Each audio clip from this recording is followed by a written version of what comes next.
ಇಡೀ ಜಗತ್ತಿಗೆ ಜಗತ್ತೇನೆ ಆಪರೇಷನ್ ಸಿಂಧೂರ ಬಗ್ಗೆ ಮಾತನಾಡ್ತಾ ಇದೆ. ಭಾರತೀಯ ಸೇನೆಯ ಪರಾಕ್ರಮದ ಬಗ್ಗೆ ಮಾತನಾಡ್ತಾ ಇದೆ. ಈ ಸಂದರ್ಭದಲ್ಲಿ ಕಾಂಗ್ರೆಸ್ ಶಾಸಕರೊಬ್ಬರು ಆಪರೇಷನ್ ಸಿಂಧೂರದ ಬಗ್ಗೆ ಅನುಮಾನ ವ್ಯಕ್ತಪಡಿಸಿದ್ದಾರೆ. ಆಪರೇಷನ್ ಸಿಂಧೂರ ನಡೆದಿರೋದೇ ಸುಳ್ಳ, ಪಾಕ್ಗೆ ನುಗ್ಗಿ ಹೊಡೆದಿರೋದೇ ಸುಳ್ಳ ಅನ್ನುವಂತಹ ಪ್ರಶ್ನೆ. 100 ಉಗ್ರರು, ಉಗ್ರ ನೆಲೆ, ಏರ್ ಬೇಸ್ ಧ್ವಂಸಗೊಳಿಸಿದ್ದು ಸುಳ್ಳ. ಸೈನಿಕರ ಮನೋಬಲ ಕುಗ್ಗಿಸುವಂತಹ ಮಾತುಗಳು ಈ ಸಂದರ್ಭದಲ್ಲಿ ಬೇಕಿತ್ತ ಅಂಥೇಳಿ ಆಪರೇಷನ್ ಸಿಂಧೂರ ಬಗ್ಗೆ ಕೈ ಶಾಸಕ ಆಕ್ಷೇಪರಹದ ಮಾತನ್ನಾಡಿದ್ದಾರೆ. ಬೂಟಾಟಿಕೆಗೆ 4 ಫ್ಲೈಟ್ ಮೇಲ್ ಕಳಿಸ್ಬಿಟ್ರೆ ಸಾಕ ಅಂಥೇಳಿ ಪ್ರಶ್ನೆ ಮಾಡಿದ್ದಾರೆ. ಏನೂ ಮಾಡಲಿಲ್ಲವೆಂದ ಕೈ ಶಾಸಕ ಕೊತ್ತೂರು ಮಂಜುನಾಥ್ 26 ಜನ ಮಹಿಳೆಯರ ಅರಿಶಿಣ ಕುಂಕುಮಕ್ಕೆ ಬೆಲೆ ಇಷ್ಟೇನಾ ಅಂಥೇಳಿ ಲೇವಡಿಯಾಡಿದ್ದಾರೆ. ಆ ಹೆಣ್ಣು ಮಕ್ಕಳಿಗೆ ಸಿಕ್ಕ ಪರಿಹಾರ ಇದೇನಾ ಅಂಥೇಳಿ ಶಾಸಕ ಪ್ರಶ್ನೆ ಮಾಡಿದ್ದಾರೆ. ಕಾಂಗ್ರೆಸ್ ಶಾಸಕರ ಈ ಹೇಳಿಕೆಗೆ ದೊಡ್ಡ ಮಟ್ಟದ ಆಕ್ರೋಶ ವ್ಯಕ್ತವಾಗ್ತಾ ಇದೆ.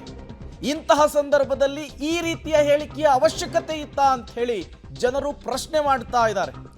ಆಪರೇಷನ್ ಸಿಂಧೂರ ನಡೆದಿರೋದೇ ಸುಳ್ಳು ಅನ್ನುವಂತಹ ಅರ್ಥದಲ್ಲಿ ಮಾತನಾಡಿದ್ದಾರೆ. ಏನು ಮಾಡಿದ್ದಾರೆ? ಸುಮ್ಮನೆ ಬೂಟಾಟಿಕೆಗೆ 4 ಫ್ಲೈಟ್ ಮೇಲೆ ಕಳಿಸ್ಬಿಟ್ಟು ಬಂದ್ಬಿಟ್ಟು ಇದು ಮಾಡೋದಾ? ಇದಕ್ಕೆ ಪರಿಹಾರನ ಇದು?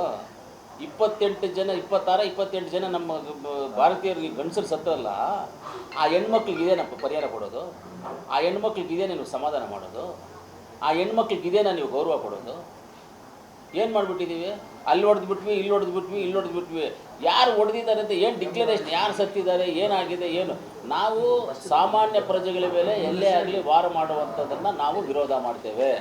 ಸಾಮಾನ್ಯ ಪಾಕಿಸ್ತಾನ ಪ್ರಜೆಗಳಾಗ್ಬೋದು, ಕರ್ನಾಟಕ ಪ್ರಜೆಗಳಾಗ್ಬೋದು, ಭಾರತ ದೇಶ ಪ್ರಜೆಗಳಾಗ್ಬೋದು, ಬಾಂಗ್ಲಾದೇಶ ಆಗ್ಬೋದು, ಚೈನಾ ಆಗ್ಬೋದು, ಅಫ್ಘಾನಿಸ್ತಾನ ಆಗ್ಬೋದು, ಯಾವುದೇ ದೇಶದ ಸಾಮಾನ್ಯ ಪ್ರಜೆಗಳ ಮೇಲೆ ವಿರೋಧ, ಏನಾದರೂ ವಾರ್ ಮಾಡೋದು ಇಂಥದ್ದು ಮಾಡಿದ್ರೆ ನಾವು ವಿರೋಧನೇ ಅದಕ್ಕೆ. ಆದರೆ ಅಷ್ಟು ಈಸಿಯಾಗಿ ನಮ್ಮ ಬಾರ್ಡ್ರ್ ಒಳಗಡೆ ಬಂದು 3 ದಿವಸದಿಂದ ಅಲ್ಲೇ ಓಡಾಡ್ಕೊಂಡಿದ್ದು ಇದು ಮಾಡಿದ್ದಾರೆ ಅಂತ ಹೇಳಿದ್ರೆ ಫೈರ್ ಮಾಡಿ ಗಂಡಂದ್ರ ಹೆಂಡ್ತೀರ ಮುಂದೆ ಗಂಡಂದ್ರನ್ನ ಹೊಡೆದು ಆ ಮಕ್ಕಳ ಮುಂದೆ ಹೊಡೆದು ಸಾಯಿಸಿ ಅವ್ರು ಹೋದರೆ ಯಾರಾದರೂ ತಟ್ಕೊಳ್ಳೋಕ್ಕಾಗುತ್ತಾ? ಯಾರಾದರೂ ಅವರೇನೋ ಹೆಣ್ಮಕ್ಳು ಗಟ್ಟಿಯಾಗಿರೋದ್ರಿಂದ ಅವರು ಬಂದವು, ಇಲ್ಲಾಂದ್ರೆ ಅವ್ರು ಹಾರ್ಟ್ ಅಟ್ಯಾಕ್ ಆಗಿ ಸತ್ತೋಗ್ಬಿಡ್ಬೇಕಾಗಿತ್ತು ಆ ಕಣ್ಮುಂದೆ ಆ ಘಟನೆ ನೋಡಿದಾಗ. ಅಂಥದಕ್ಕೆ ಪರಿಹಾರ ಇದಲ್ಲ. ಆ ಟೆರರಿಸ್ಟ್ಗಳು ಯಾರು, ಬೇರೆ ಯಾವುದು, ಬುಡ ಯಾವುದು, ಕೊಂಬೆ ಯಾವುದು, ರೆಂಬೆ ಯಾವುದು, ಎಲ್ಲವನ್ನು ಹಿಡಿದು ಎಲ್ಲವನ್ನು ಹೊಡಿಬೇಕಾಗಿತ್ತು. ಏನೋ 4 ಹೊಡೆದಿದ್ದೀವಿ ಅಂತ ಹೇಳ್ತಾ ಇದ್ದಾರೆ ಅಷ್ಟೇ.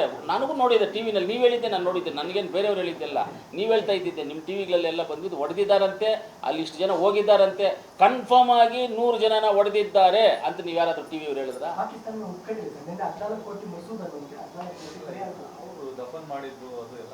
ಅದು ಯಾವ ಇವತ್ತಿದೆ ದಫನ್ ಮಾಡಿದ್ದ, ಮುಂಚೆದು ಯಾವಾಗ ದಫನ್ ಮಾಡಿದ್ದಾರೆ ಅದು ನಮಗೆ ಗೊತ್ತಿಲ್ಲ. ನಮಗಿಲ್ಲಿ ಸುಟ್ಟರುವಂಥ ಉಗ್ರರು ಯಾರು, ಅವ್ರು 4 ಜನ 5 ಜನ ಬಂದವರು ಎಲ್ಲೋದ್ರು? ನಮ್ಮ ಊರಲ್ಲಿ ಬಂದು ನಮಗೆ ಹೊಡೆದ್ಬಿಟ್ಟು ಅವರು ಎಲ್ಲಿ ತಪ್ಪಿಸ್ಕೊಂಡು ಹೋಗೋಕ್ಕೆ ಅವಕಾಶ ಎಲ್ಲಿದೆ?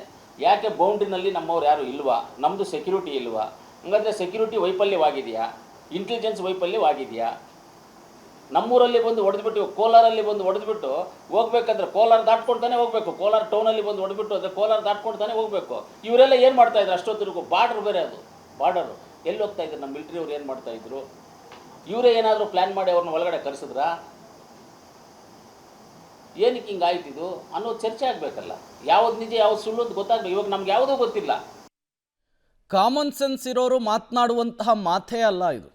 ಜವಾಬ್ದಾರಿಯುತ ಸ್ಥಾನದಲ್ಲಿರುವಂತಹ ಒಬ್ಬ ಶಾಸಕರಾಗಿ ಭಾರತೀಯ ಸೇನೆಗೆ ಅಪಮಾನ ಮಾಡುವಂತಹ ಕೆಲಸವನ್ನು ಮಾಡಿದ್ದಾರೆ ಇವರು.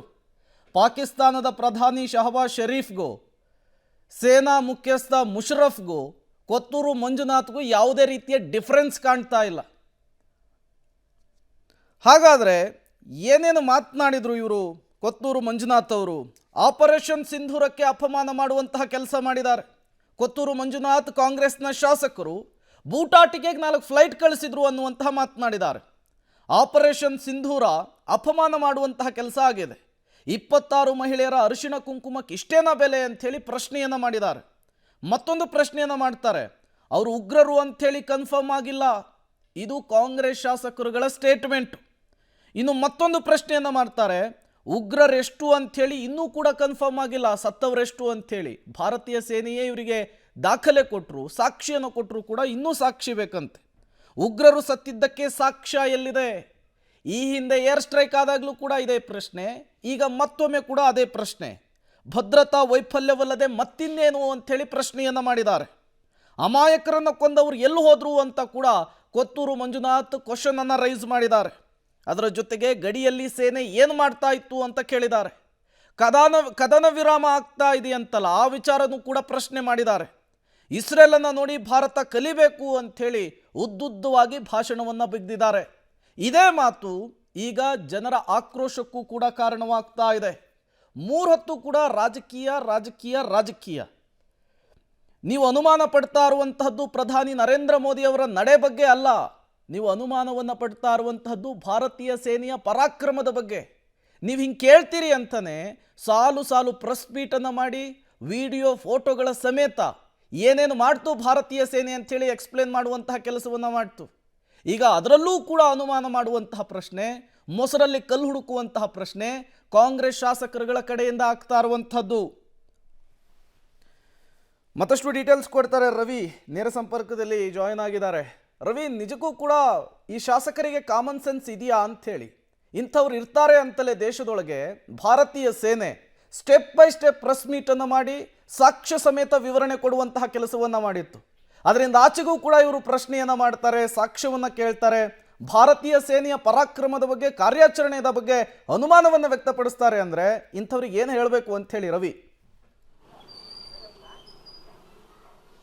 ಖಂಡಿತ ಪ್ರೇಮ್, ಈಗಾಗಲೇ ಏನು ಕೋಲಾರ ಶಾಸಕ ಕೊತ್ತೂರು ಮಂಜುನಾಥ್ ಅವರ ಹೇಳಿಕೆ ಪ್ರಕಾರ ಅಂದರೆ ಭಾರತದ ಮೇಲೆ ಬಹಳಷ್ಟು ನಿರೀಕ್ಷೆಗಳಿತ್ತು, ಅದೆಲ್ಲವೂ ಕೂಡ ಹುಸಿಯಾಗಿದೆ ಅನ್ನುವಂಥ ಅಭಿಪ್ರಾಯವನ್ನು ಈಗಾಗಲೇ ಅವರು ವ್ಯಕ್ತಪಡಿಸಿರ್ತಕ್ಕಂಥದ್ದು. ಅಂದರೆ ಸೇನೆಯ ಮೇಲೆ ಅನುಮಾನ ವ್ಯಕ್ತಪಡಿಸೋದಕ್ಕಿಂತ ಸೇನೆಯ ಮೇಲೆ ಬಹಳಷ್ಟು ನಿರೀಕ್ಷೆ ಇತ್ತು, ಅದೆಲ್ಲವೂ ಕೂಡ ಹುಸಿಯಾಗಿದೆ. ಅಂದರೆ ಅಲ್ಲಿ ಏನು ಪೆಹಲ್ಗಾಮ್ನಲ್ಲಿ ನಡೆದಂಥ ಘಟನೆ ಏನಿದೆ ಅದಕ್ಕೆ ಸಂಬಂಧಿಸಿದಂತೆ ಉಗ್ರರನ್ನು ಹಿಡಿದು ನಮ್ಮ ಹೆಣ್ಣು ಮಕ್ಕಳಲ್ಲೇ ಅವರ ಕೈಯಿಂದಲೇ ಕೊಲ್ಲಬೇಕಾಗಿತ್ತು ಅನ್ನೋ ಒಂದು ಮಾತುಗಳನ್ನು ಸಹ ಹೇಳ್ತಾ ಇರ್ತಕ್ಕಂಥದ್ದು. ಜೊತೆಗೆ ಏನು ಆ ಪೆಹಲ್ಗಾಮ್ ಘಟನೆ ಏನಿದೆ ಇದಕ್ಕೆ ಒಂದಷ್ಟು ಫ್ಲೈಟ್ಗಳನ್ನು ಮೇಲೆ ಹಾರಾಡಿಸಿದ್ದು ಬಿಟ್ಟರೆ, ಜೊತೆಗೆ ಒಂದಷ್ಟು ಏನು ದಾಳಿ ಮಾಡಿದ್ವಿ ಅನ್ನೋವಂಥದ್ದು ಬಿಟ್ಟರೆ ಉಳಿದಂತೆ ಏನೂ ಮಾಡಿಲ್ಲ. ಜೊತೆಗೆ ಕೆಲವೊಂದು ಉದಾಹರಣೆಗಳನ್ನು ಕೊಡ್ತಾ ಹೋಗ್ತಾರೆ ಅವರು. ಅಂದರೆ ಇಸ್ರೇಲನ್ನು ನೋಡಿ ಕಲಿಬೇಕು, ಯಾಕಂದರೆ ಅಮೆರಿಕ ಮಧ್ಯಪ್ರವೇಶ ಮಾಡಿದಂಥ ಸಂದರ್ಭದಲ್ಲಿ ಕದನ ವಿರಾಮ ಘೋಷಣೆ ಮಾಡ್ತಾ ಇದ್ದಂತೆ ಏನು ಭಾರತ ಸುಮ್ಮನಾಗಿದೆ, ಆದರೆ ಇಸ್ರೇಲ್ ಆ ರೀತಿ ಮಾಡಿಲ್ಲ, ನುಗ್ಗಿ ಹೊಡೆಯುತ್ತೆ ಅನ್ನೋ ಒಂದು ಮಾತುಗಳನ್ನು ಕೂಡ ಈಗಾಗಲೇ ಶಾಸಕರು ಹೇಳಿರ್ತಕ್ಕಂಥದ್ದು. ಅಂದರೆ ಅವರ ಏನು ಭಾರತದ ಮೇಲೆ ಬಹಳಷ್ಟು ನಿರೀಕ್ಷೆ ಇತ್ತು. ಪೆಹಲ್ಗಾಮ್ನಲ್ಲಿ ನಡೆದಂಥ ಏನು ಪತ್ನಿಯರ ಎದುರೇ ಪತಿಗಳನ್ನು ಕೊಲ್ಲುವಂಥ ದೃಶ್ಯಗಳೇನಿತ್ತು ಅದು ಸಾಕಷ್ಟು ನಿರೀಕ್ಷೆಗಳಿತ್ತು, ಅವರನ್ನು ಅದೇ ರೀತಿಯಾಗಿ ಕೊಲ್ತೇವೆ ಅನ್ನೋ ಒಂದು ನಿರೀಕ್ಷೆಗಳಿತ್ತು. ಆದರೆ ಭಾರತೀಯ ಸೇನೆ ಆಗ್ಬೋದು, ಭಾರತ ಸರ್ಕಾರ ಆಗ್ಬೋದು, ಪ್ರಧಾನಿಯವರು ಆಗ್ಬೋದು ಅದನ್ನು ಮಾಡಿಲ್ಲ ಅನ್ನೋ ಒಂದು ಹೇಳಿಕೆಯನ್ನು ಈ ರೀತಿಯಾಗಿ ಅವರು ಎಕ್ಸ್ಪ್ರೆಸ್ ಮಾಡೋದಕ್ಕೆ ಮುಂದಾಗಿರ್ತಕ್ಕಂಥದ್ದು. ಅಂದರೆ ಇದು ಒಂದು ರೀತಿಯಲ್ಲಿ ಭಾರತೀಯ ಸೇನೆ ಜೊತೆಗೆ ಭಾರತ ದೇಶ ಪ್ರಧಾನಿಗಳನ್ನೇ ಅನುಮಾನಕ್ಕೆ ವ್ಯಕ್ತಪಡಿಸುವಂಥ ರೀತಿಯಲ್ಲಿ ಅವರ ಹೇಳಿಕೆಗಳು ವ್ಯಕ್ತವಾಗ್ತಾ ಇರ್ತಕ್ಕಂಥದ್ದು. ಇದು ಈಗಾಗಲೇ ಬೇರೆ ಬೇರೆ ವಿರೋಧ ಪಕ್ಷಗಳು ಕೂಡ ಒಂದು ರೀತಿಯಲ್ಲಿ ಆಕ್ರೋಶಕ್ಕೆ ಗುರಿಯಾಗಿರ್ತಕ್ಕಂಥದ್ದು. ಅಂದರೆ ಸೇನೆಯ ವಿರುದ್ಧ ಆಕ್ಷೇಪಾರ್ಹ ಹೇಳಿಕೆಗಳನ್ನು ಕೊಟ್ಟಿರ್ತಕ್ಕಂಥದ್ದು ನಿಜಕ್ಕೂ ಈಗ ಸದ್ಯ ವಿವಾದಕ್ಕೆ ಕಾರಣ ಆಗಿದೆ ಅಂತಲೇ ಹೇಳ್ಬೋದಾಗಿದೆ. Prem, okay, thank you Ravi ತಮ್ಮೆಲ್ಲ ಮಾಹಿತಿಗಾಗಿ. ಏನು ಮಾಡಿದ್ದಾರೆ? ಸುಮ್ಮನೆ ಬೂಟಾಟಿಕೆಗೆ 4 ಫ್ಲೈಟ್ ಮೇಲೆ ಕಳಿಸ್ಬಿಟ್ಟು ಬಂದ್ಬಿಟ್ಟು ಇದು ಮಾಡೋದಾ? ಇದಕ್ಕೆ ಪರಿಹಾರನ ಇದು? 26-28 ಜನ ನಮ್ಮ ಭಾರತೀಯರಿಗೆ ಗಂಡಸರು ಸತ್ತರಲ್ಲ, ಆ ಹೆಣ್ಮಕ್ಳಿಗೆ ಇದೇನಪ್ಪ ಪರಿಹಾರ ಕೊಡೋದು? ಆ ಹೆಣ್ಮಕ್ಳಿಗೆ ಇದೇನ ನೀವು ಸಮಾಧಾನ ಮಾಡೋದು? ಆ ಹೆಣ್ಮಕ್ಳಿಗೆ ಇದೇನ ನೀವು ಗೌರವ ಕೊಡೋದು? ಏನು ಮಾಡಿಬಿಟ್ಟಿದ್ದೀವಿ? ಅಲ್ಲಿ ಹೊಡೆದ್ಬಿಟ್ವಿ, ಇಲ್ಲಿ ಹೊಡೆದ್ಬಿಟ್ವಿ. ಯಾರು ಹೊಡೆದಿದ್ದಾರೆ ಅಂತ ಏನು ಡಿಕ್ಲರೇಷನ್, ಯಾರು ಸತ್ತಿದ್ದಾರೆ, ಏನಾಗಿದೆ, ಏನು? ನಾವು ಸಾಮಾನ್ಯ ಪ್ರಜೆಗಳ ಮೇಲೆ ಎಲ್ಲೇ ಆಗಲಿ ವಾರ ಮಾಡುವಂಥದ್ದನ್ನು ನಾವು ವಿರೋಧ ಮಾಡ್ತೇವೆ. ಸಾಮಾನ್ಯ ಪಾಕಿಸ್ತಾನ ಪ್ರಜೆಗಳಾಗ್ಬೋದು, ಕರ್ನಾಟಕ ಪ್ರಜೆಗಳಾಗ್ಬೋದು, ಭಾರತ ದೇಶ ಪ್ರಜೆಗಳಾಗ್ಬೋದು, ಬಾಂಗ್ಲಾದೇಶ ಆಗ್ಬೋದು, ಚೈನಾ ಆಗ್ಬೋದು, ಅಫ್ಘಾನಿಸ್ತಾನ ಆಗ್ಬೋದು, ಯಾವುದೇ ದೇಶದ ಸಾಮಾನ್ಯ ಪ್ರಜೆಗಳ ಮೇಲೆ ವಿರೋಧ, ಏನಾದರೂ ವಾರ್ ಮಾಡೋದು ಇಂಥದ್ದು ಮಾಡಿದ್ರೆ ನಾವು ವಿರೋಧನೇ ಅದಕ್ಕೆ.